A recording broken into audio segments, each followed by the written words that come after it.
السلام علیکم ورحمۃ اللہ وبرکاتہ۔ سیدہ حفصہ شفیق چینل کے پیارے بہنوں اور بھائیوں، آج میں لے کر آئی ہوں ربیع الثانی کی 10، 11، 12 تاریخ کا وظیفہ۔ یہ عمل بہت ہی خاص ہے، یہ اسماء حسنہ کا عمل ہے اور یہ اہم مشکلات سے نجات کا حل ہے۔ رزق کی تنگی کو دور کرنے کے لیے اور مخلصی دور کرنے کے لیے، رزق کی ترقی کے لیے، ملازمت کی بحالی کے لیے، جادو جنات کی حفاظت کے لیے، غربت میں اضافے کے لیے، بچوں کی اچھی پرورش کے لیے، تنگ دستی کو دور کرنے کے لیے، مرض سے نجات کے لیے یہ بہت ہی زبردست اور پاورفل وظیفہ لے کر آپ کی خدمت میں حاضر ہوئی ہوں۔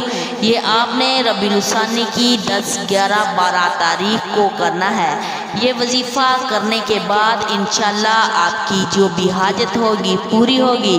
جس مقصد کو دل میں رکھ کر اس وظیفے کو کریں گے، انشاءاللہ آپ کا وہی مقصد پورا ہوگا۔ بھروسہ اس ذات پر کرنا ہے جو زندہ ہے، جسے موت نہیں آئے گی، اور تعریف اس اللہ کی جس نے کسی کو بیٹا نہیں بنایا اور نہ حکمرانی میں اس کا کوئی شریک ہے، اور اس کی بڑائی بیان کرو۔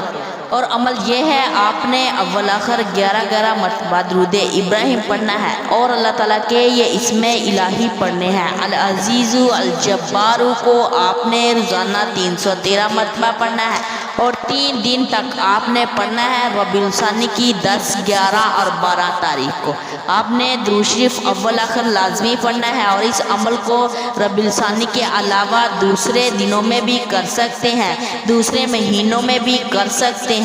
وظیفہ کرنے کے بعد آپ نے پھر اللہ تعالیٰ سے دعا کرنی ہے، انشاءاللہ تعالیٰ آپ کا ہر مسئلہ حل ہو جائے گا۔ آپ جس مقصد کو اپنے ذہن میں رکھ کر اس وظیفے کو کریں گے، انشاءاللہ آپ کا وہی مقصد پورا ہوگا۔ میرے عزیز بہنوں اور بھائیوں، مزید ایسی معلوماتی ویڈیو کے لیے ہمارے چینل کو سبسکرائب کریں اور ویڈیو کو زیادہ سے زیادہ شیئر بھی کریں۔ جزاک اللہ خیرہ۔